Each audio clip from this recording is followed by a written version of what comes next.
অফিসের সোফায় বসে আছে, তোমরা কি দেখো না? আমরা কিন্তু ভিক্ষুক না, ভিক্ষা চাইতে আসি নাই। এইটা আমাকে মাইয়ার অফিস।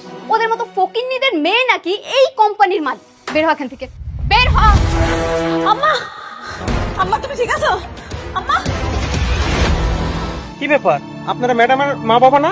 হ বাবা, তা রাস্তা দাঁড়ায় আছেন কেন, ভিতরে না যায়? বাবা, আমরা ভিতরে গেছিলাম, কিন্তু ওই যে একটা মেয়ে আছে না, ও রাগ করে আমাকে মোবাইল টোবাইল ভাঙ্গা এই যে দেখো 500 টাকা হাতে ধরাই দিয়া বাইর করে দিল। সরি আঙ্কেল, আপনারা হয়তো বা চিনতে পারে নাই। ম্যাডামের আসার আর 10-15 মিনিট বাকি আছে, ততক্ষণে চলে আসবে। আসুন আমার সাথে ভেতরে, ভিতরে যামু। আসুন। আরে আসুন না।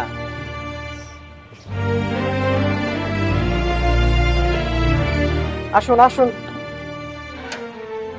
আসুন।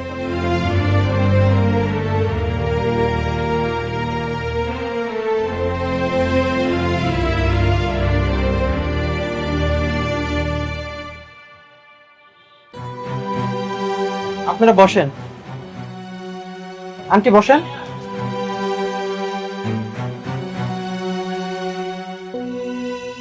আপনারা বসেন, ম্যাডাম 10-15 মিনিটের মধ্যে চলে আসবে।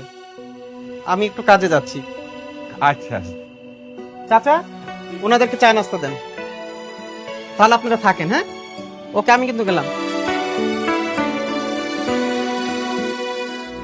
দেখছো, আসলে আমাকে তো চিনে নাই। এই যে কাপড় চোপড় পরে আসি, কিন্তু তো চিনার কথা না, তাই না? দেখো, আমার মেয়ে কিন্তু আমি আছে, বুঝছো? কত বড় অফিস, তাই না আমার মাইয়া? আমার না দেখতে অনেক আনন্দ হইতেছে।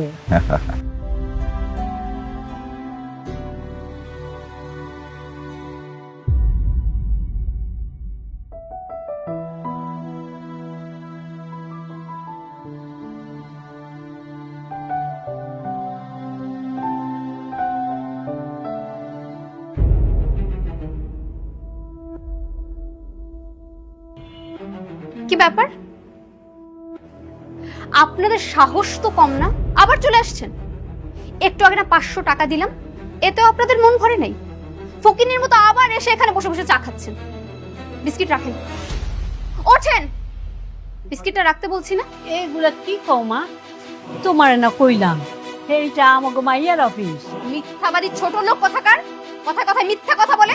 ওঠেন বলতেছি, বিস্কিট রাখেন, ওঠেন। তুমি কিন্তু খামাখা আমার সাথে খারাপ ব্যবহার করতেছো। তোদের মতো ফকিন্নিদের সাথে আর কি ব্যবহার করব? তোরা তো রাস্তার ফকির। এত সুন্দর বড়